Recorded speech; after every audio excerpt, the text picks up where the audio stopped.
Hey, want to meditate your way to greater prosperity? 3 new meditations to call it into your life are available now, created by me with a bundle of 3 for 2 pricing at hightimelinebooks.com. Welcome back into the Subconscious Mind Mastery Podcast. Oh, I am so excited about this.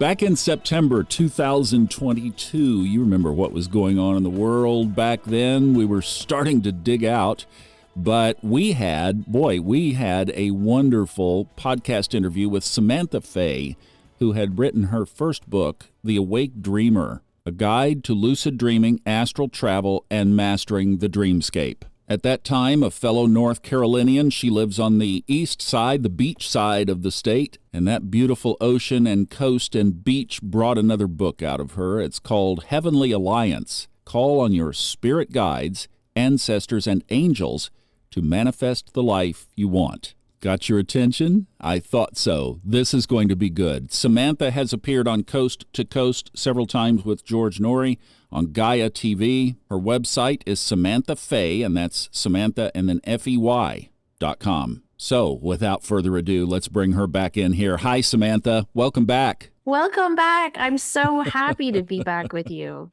It is great having you, and you have created another wonderful topic for us to discuss today. Heavenly Alliance. Tell us about it.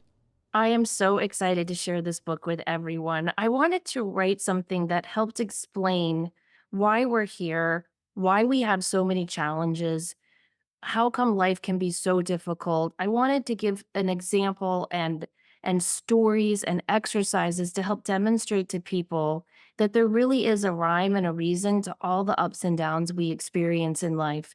So the book is written in 2 parts, and the first part is about how to connect with your team of heavenly allies, your spirit guides, your angels, your loved ones on the other side. And the second part of the book is how to utilize that help and your own inner strength to really overcome and release some challenges and blocks from your past or your present so that you can manifest the life you deserve to live. Your last book was about dreams. How did you segue from dreams to this? It's kind of, they go together in a way, obviously. Yeah, they kind of do. So the last book, The Awake Dreamer, was about this idea of soul traveling and dreams to explain precognitive dream experiences, astral travel, lucid dreaming. And I had a lot of fun researching and sharing some of my own stories with that. This book, I feel, Thomas, I've been thinking a lot about this. When I was writing this book, it was shortly after my father had passed away, and he was raised, as was I, in the Catholic faith, but he was also taught by Jesuits who really kind of helped him to think beyond the traditional catechism. So he studied Buddhism, he studied many different religions, always came back to the Catholic Church, but he always doubted, constantly doubted. And when everything was going well for him, we were in church on Sundays.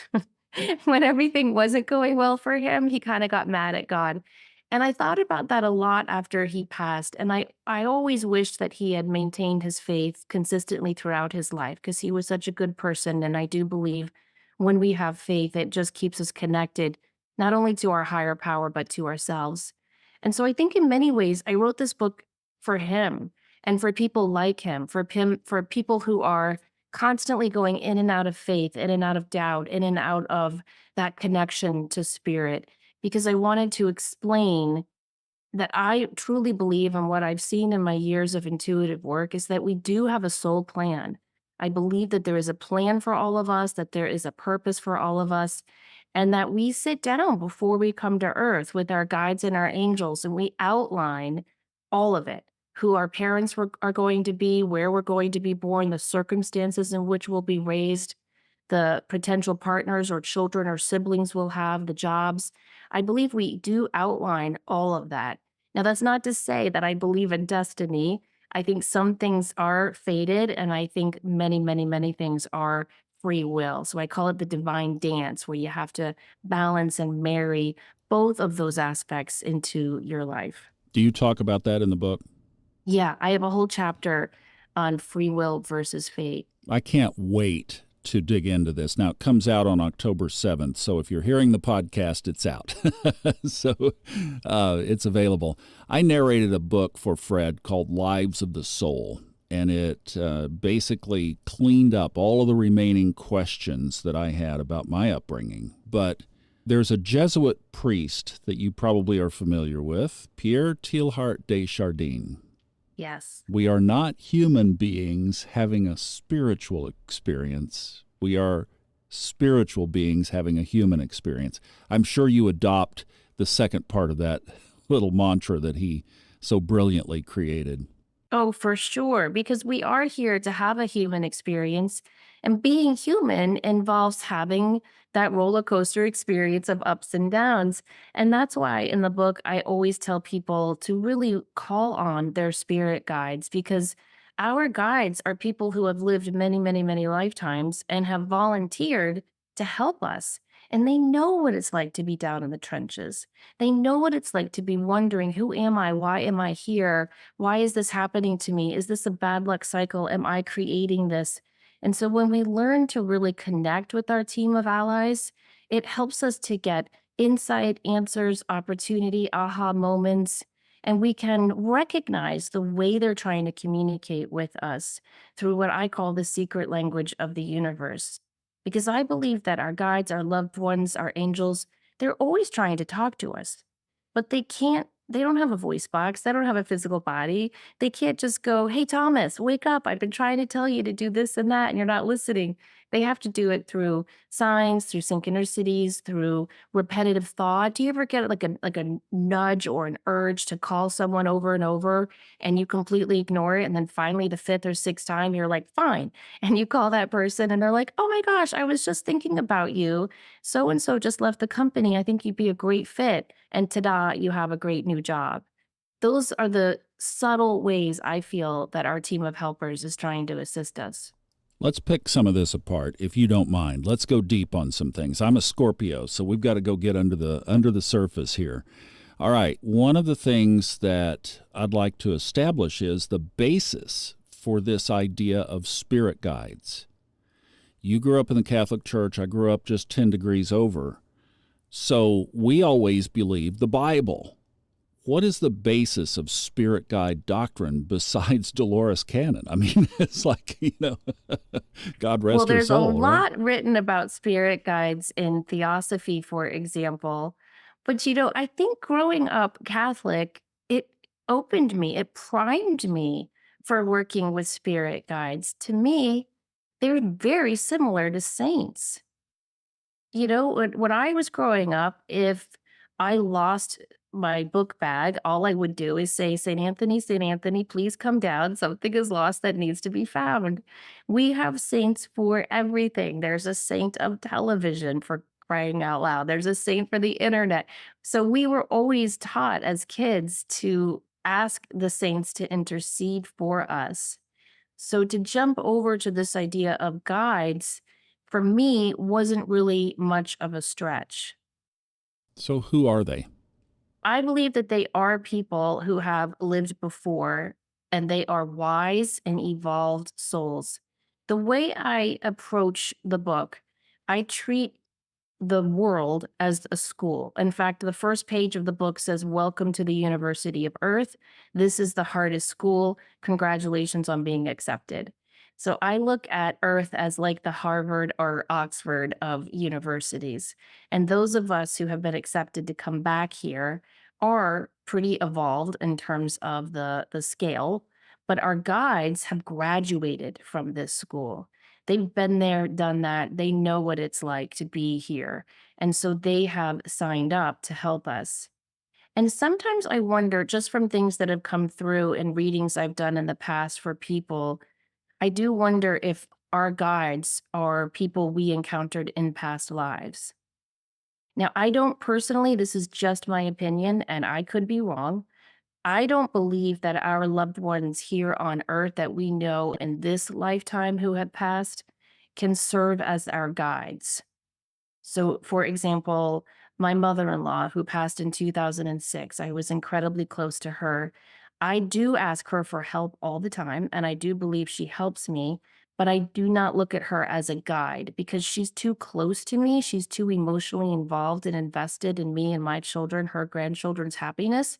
And so if there is something that has to happen, I don't think she can intervene to stop that, but she can help. Whereas our guides, I do believe they know us on a deeper level even than our loved ones here, but they also know all of us. They know all of us before we were Thomas, before we were Samantha.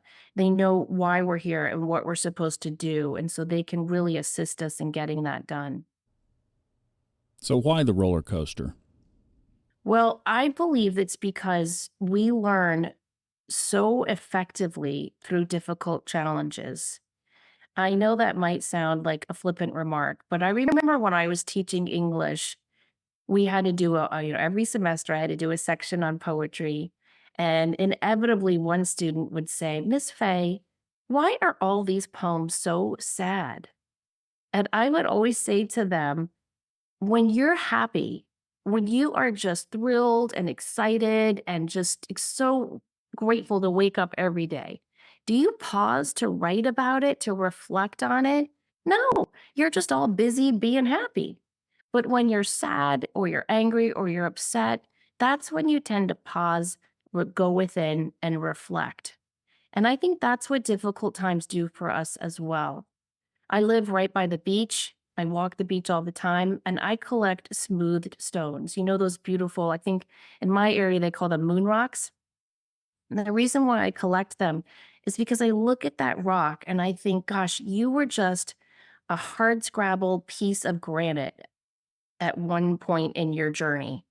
And through all the hurricanes and being battered by sand and kicked around and thrown back in the ocean and hit by waves, all of that trouble and difficulty that you experienced has smoothed out all your rough edges and made you this beautiful, beautiful smooth stone. I think that's what challenging times do for our soul. They smooth out our rough edges. They humble us. They strip away the layers and masks and labels that we surround ourselves in like a comforting blanket. But there's no truth in that. There's no authenticity in that. But when we go through a challenging, difficult time, all of that is dropped away.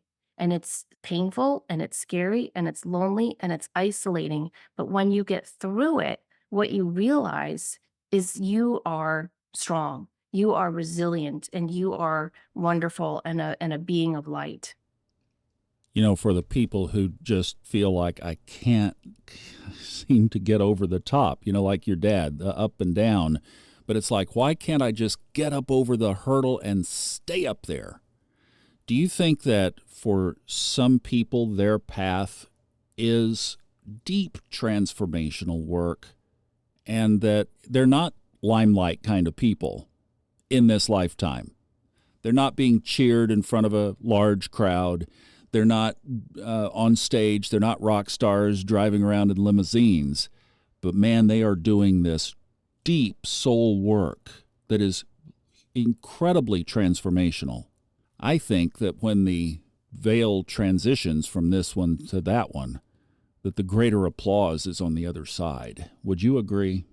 Oh, 100%. And if you read near-death experience stories, they will always show that it wasn't the accolades they received at work, it wasn't the invention they created, it was the smile they gave to someone having a bad day that mattered on the other side. So I completely agree with you. I do want to say something about the ups and downs of life and people who feel as though they can't ever get up to that top of the mountain, that happiness. I do think that some people, for a variety of reasons, have put into their soul plan more challenges than the average person. I liken them to Ironman participants, right? Like some of us have come to Earth to run a 5K, others are here to do a marathon, and some of us are here to do an Ironman. And those people may have prearranged those challenging times. However, I also feel that some people get stuck in this cycle of woe is me. And I feel that is their comforting blanket. Have you met those people, where they'll just go over and over and over the crap that life handed them? And when you try to offer them a different perspective or a new insight or avenues for help, you get, yeah, but in return. And so I think sometimes people who experience a lot of challenges, they are the Iron Man of the of this university we're living in. But I think just as many tend to enjoy that feeling of woe is me, the little Eeyores of the group. Yeah.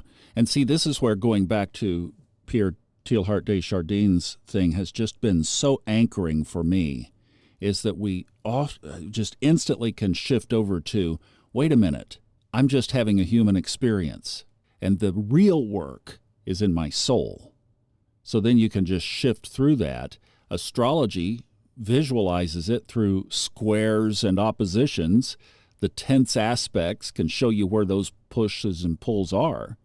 But at the end of the day, we are human, and it is exhausting to be in the gym like that, right? You go Yeah, home from the workout, worn out. You flop down on the couch and you're like, I'm so tired, I don't want to go tomorrow.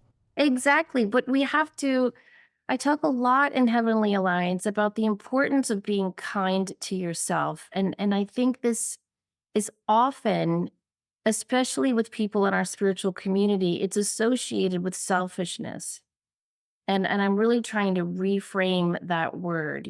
I remember growing up, going to parochial school, one of the bracelets, one day we had to make these bead bracelets. Remember those bead bracelets, the stretch ones with like the little letters on them? Okay, I think I was in the seventh or eighth grade. And we had to make one of those that said joy, Joy. And the reason why was because we needed to remember that Jesus comes first, then others, then you. And for years, I thought that was such a beautiful acronym, really lovely. And it is lovely. But why do we always have to come last? Why can't we put ourselves and our needs first so that we can give ourselves the time and space and grace we need to recover from the challenging experience we just had, rather than just bouncing right back and moving on to the next hurdle? I think it is so important for us to remember that we are human. It is difficult to be human, but inside of us, we have this beautiful spirit, this wonderful soul, and it is crying out to be nurtured, to be rested, to be given attention to. And so I really stress the importance of acknowledging what has happened to you, what might be happening to you, how it has changed you. I have some exercises in the book on looking at patterns in your life that are continually repeating so that you can try to break those patterns. But in doing all of that, it's so important to be kind to yourself, to be gentle with yourself. You know, when I was going through my divorce years ago, I really felt like a single mom. And I don't mean to disparage my children's father, but the majority of the time it was just me taking care of these children and these pets in this house. And having to work as well. And it was very, very overwhelming. And I was super, super hard on myself.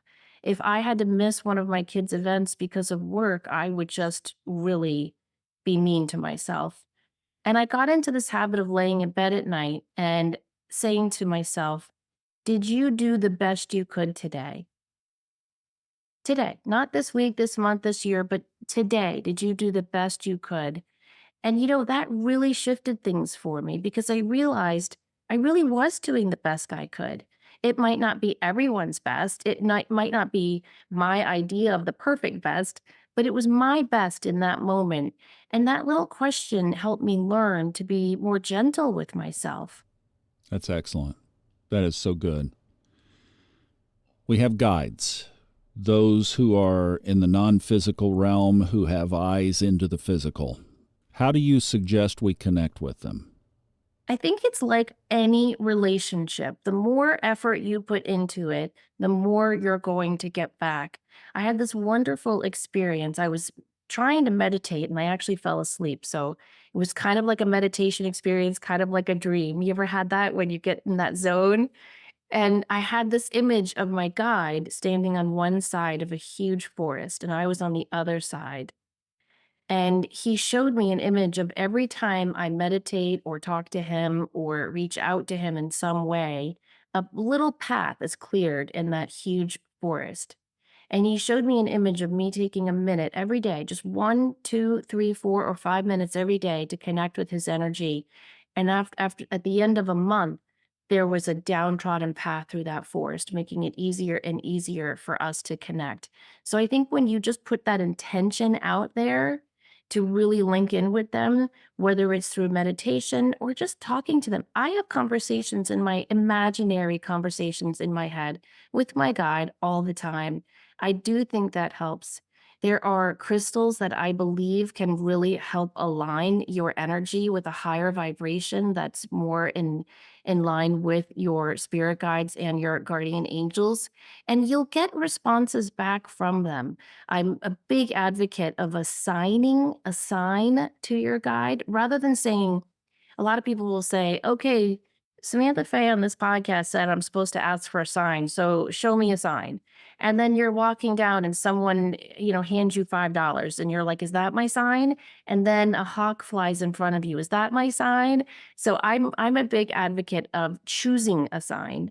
I think signs in nature work the best, but choosing a sign like a bluebird or a cardinal or a butterfly, what have you, a feather, and saying to your guide, okay, if you really are there and watching over me, I would like you to show me a purple flower in the next 3 days. And that can be amazing because usually the way they will show you the sign is so interesting. I had asked, that was the first thing I asked for was a purple flower. And I had three little kids at the time who were always picking me flowers. And I was thinking, oh, Samantha, why did you do this? Because they're going to hand you like 10, purple flowers in the next 3 days. Sure, they handed me flowers. None of them were purple. And I got a little pissy. I really did, because I thought that I had made this beautiful connection with my guide and my dreams and my meditation. And I was brushing my teeth and I was like talking in my head, imaginary to my guide, like, hey, I really thought you were out there. And I just had this thought to turn around my soap dispenser and there was a purple flower on it because it was lavender soap.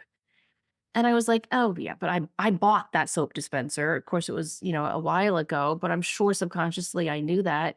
So I said to my guide, "You need to try harder."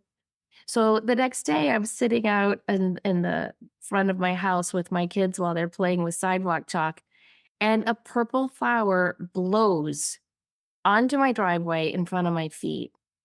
And I'm still such a doubt, I guess I am my dad's daughter because I was still so full of doubt. I walked around my entire cul-de-sac looking at my neighbors' yards for purple flowers, and they didn't have any.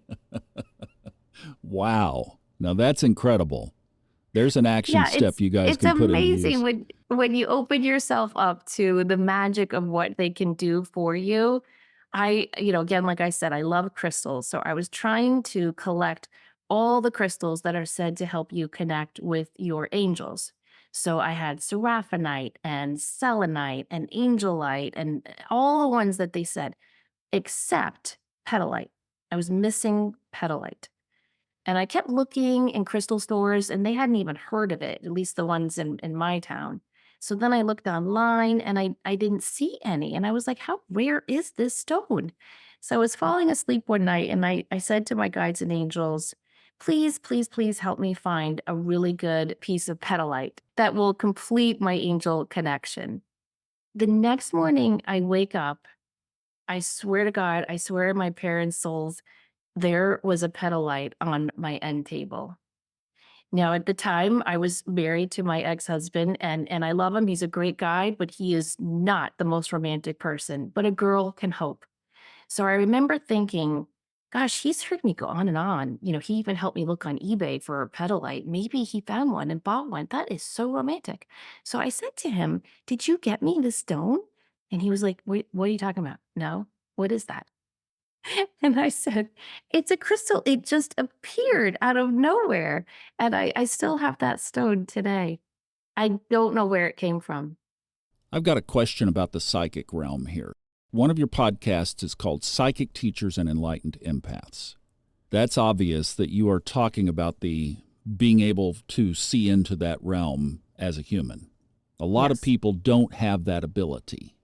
And you're yet talking to these guides through these signs as though you can, really, the common language, if you will. What's the difference between psychic perceptions and just purely Desjardins human perceptions? If you want my honest opinion, none. I do not believe being psychic is a gift. I don't believe it's a special ability. I I don't believe any of that, and I get very wary of people who talk about themselves having a gift.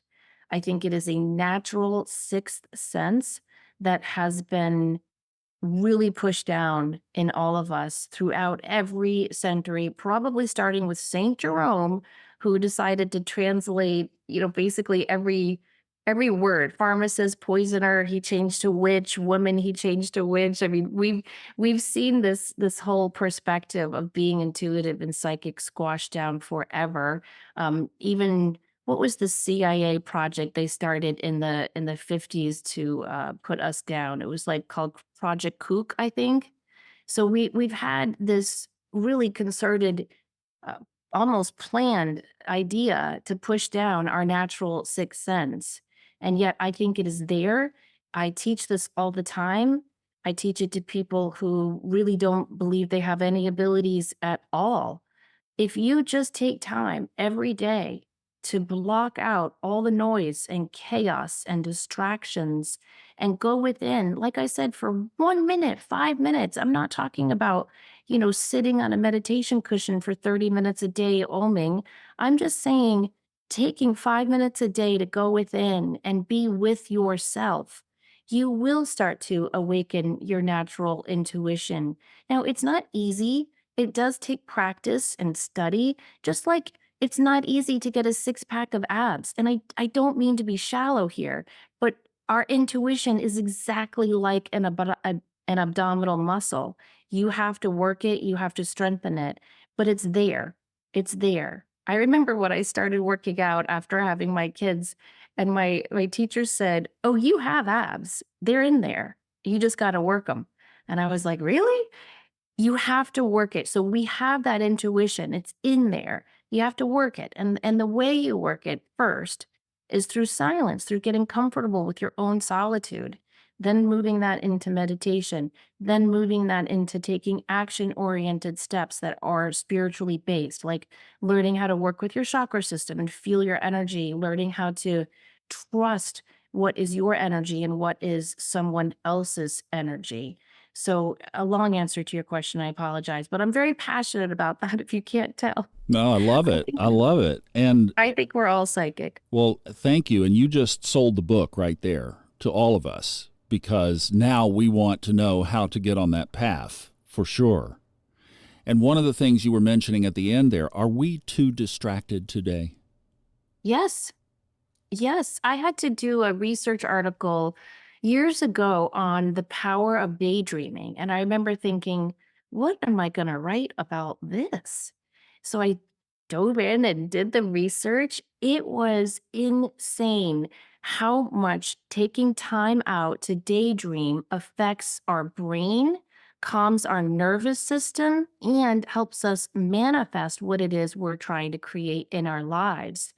And it really made me think. I used to daydream all the time as a kid. You remember sitting in math class staring out the window or being on a school bus before you had, I mean, gosh, I think I got my Sony Walkman when I was like in the sixth or seventh grade. But before that, I had to sit on the bus in just silence with my own thoughts.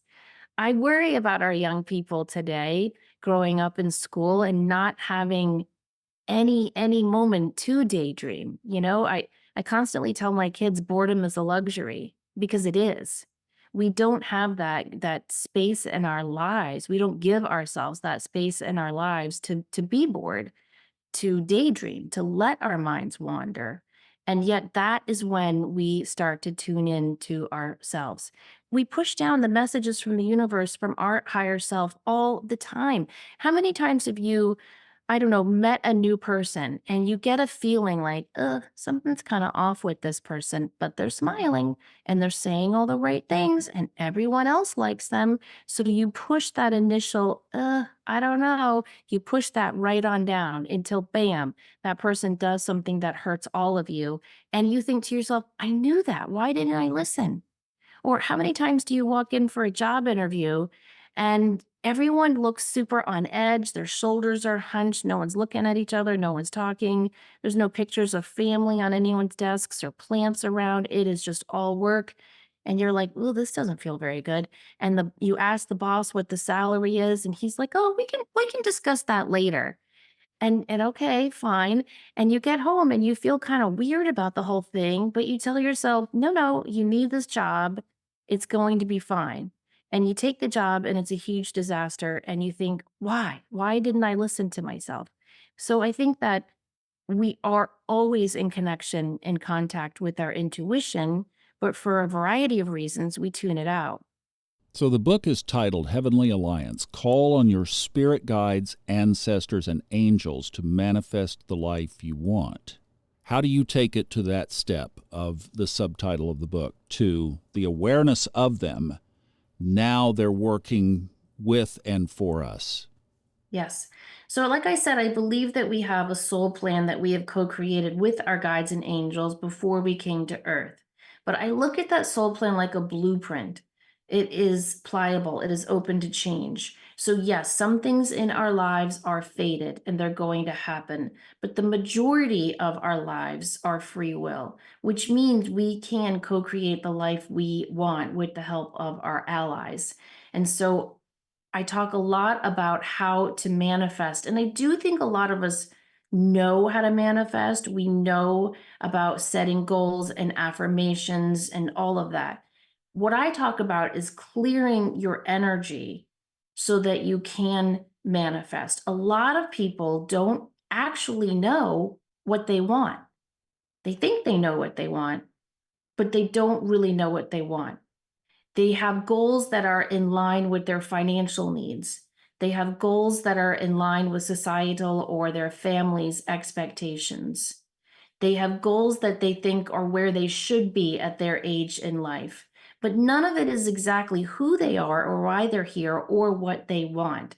So that whole section of the book is devoted to really stripping away those labels and those masks and those expectations that you or others have put on you to get to the core of what it is you want. What do you really want your life to look like? Something I always ask people is, if a fairy godmother appeared to you and said, I can give you one wish for you right now, it has to be for you, it can't be for other people or the world, just for you, what would it be? When you ask people that, it really does make them pause, because a lot of us are just thinking, well, I want to get a promotion. Okay, well, do you even like your job? You know, I want to move. Why do you want to move? What is it about where you're living now that you don't like? So I really try to coach people to getting to the heart of what their goals are, because I think the reason why manifesting doesn't work so often is because we're trying to manifest something that isn't in alignment with who we are at all. And I talk a lot about really not confronting your shadow side, but befriending your shadow side. I think our fears and our worries, our anxieties, our deepest insecurities, I think they're our greatest friends. I really do, because they are holding up a huge mirror that we're avoiding seeing. But if we take a time to look in that mirror, we're going to see exactly what's holding us back. Yeah, that's magnificent. I spent not years, decades, thinking that I was on the wrong path, thinking that I'd made a wrong turn, as Bugs Bunny used to say way back in the, I made a wrong turn in Albuquerque, and I got myself off path. Do you believe that we can do that? Can we get off path? Or is the path right where we are right now? Is that where we're supposed to be and we pick up and go from here? How do you see that? I see it that yes, I do think we can get off path 100%. I think sometimes what we believe is off path, like you said, is exactly where you're supposed to go. So I think both of those statements can be true. But I do think eventually we end up where we're supposed to be. Have you seen that movie Sliding Doors with Gwyneth Paltrow? No. Oh, it's such a good movie. I think you'd like it. It talks about how so the movie is split into two scenarios. In one scenario, she makes the elevator to leave her apartment and go to work. And the other scenario, she misses the elevator. And in one, she makes the elevator, goes to work, goes on with her boring life and her awful boyfriend. And the one where she misses the elevator, she goes back to the apartment and catches him cheating on her. And she makes some huge, amazing life changes. But I hate to spoil the movie, but it's old, so most people probably have seen it. At the end, both of her timelines align, and she's exactly where she's supposed to be. So I think, even if we do get off path, eventually we're going to get there. It's just, I think there are quicker ways to get on path. And I think it involves being really authentically honest and raw truth with yourself. I love that example. Perfect analogy. Wow, that is great. Okay, the book is out, audiobook available too, Yes, and you narrated. I did. I finally got to narrate this one. I was so excited. Tell me about it. How was it? It was fun. It was a lot harder than I thought. And it's weird reading Amen. your own book, because there were some parts where I was like, wait, why did I say that? That's a little too close to home. And there were some parts where I got a little emotional and my voice would tighten. But it was really, really great. I'm happy I got the opportunity to do it. I leave those in myself. I don't redo them. I think that's beautiful when that happens, actually. Yeah.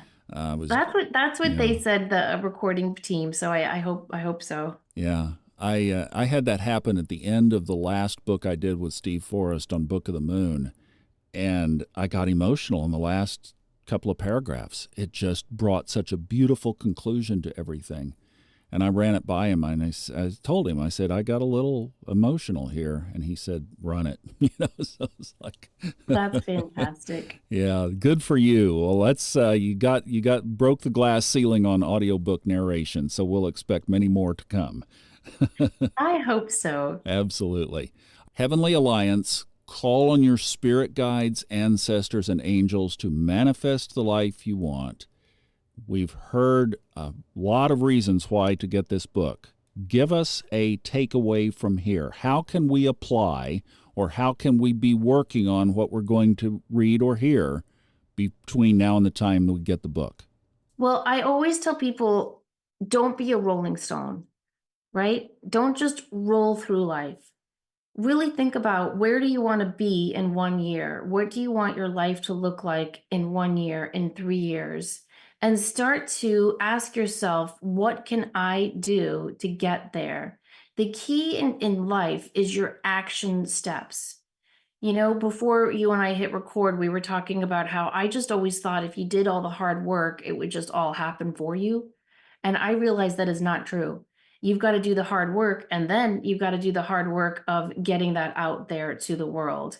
And so it's not enough to say affirmations. It's not enough to set a goal. You've got to take very, very specific action steps.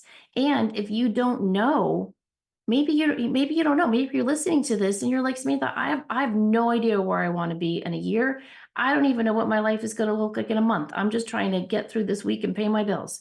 That's fine too. That's when you call on your guides and your angels and your ancestors on the other side and say to them, I need help. I need some clarity. I need some aha, some inspiration, some go-to avenues for me to get really clear on what it is I'm supposed to be working on right now.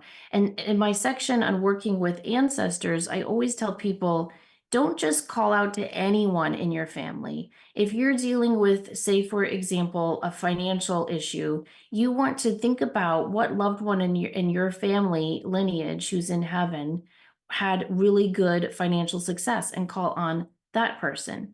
If you have a romance issue, you want to go to the family member who is super open, loving, and kind, and ask them to intercede and guide you on your right steps.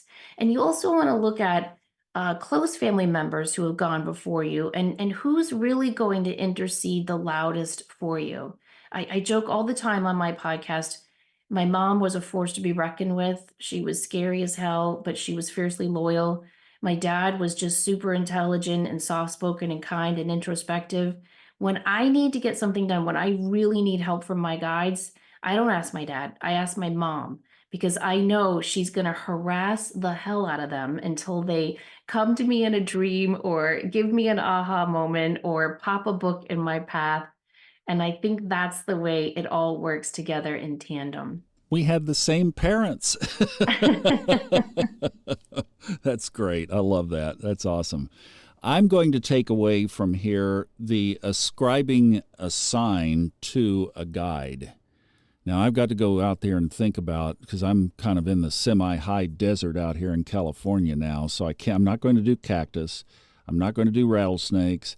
I don't know exactly what I'm going to do, but I'll have to find something out here that's common that they can drop in front of me. So that's a great little plan. I love that.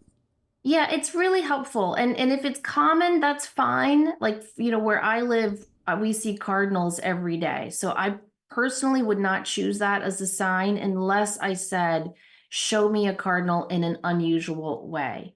And, we were talking about how you need to make sure that your guides are of the light. And so I do think it's perfectly fine to test those signs. It even says in the Bible to test the signs of spirit. And I think that is fine. I give an example in the book of when I was deciding if I should leave my safe, secure teaching job that I absolutely adored and really do this metaphysical spiritual work full time.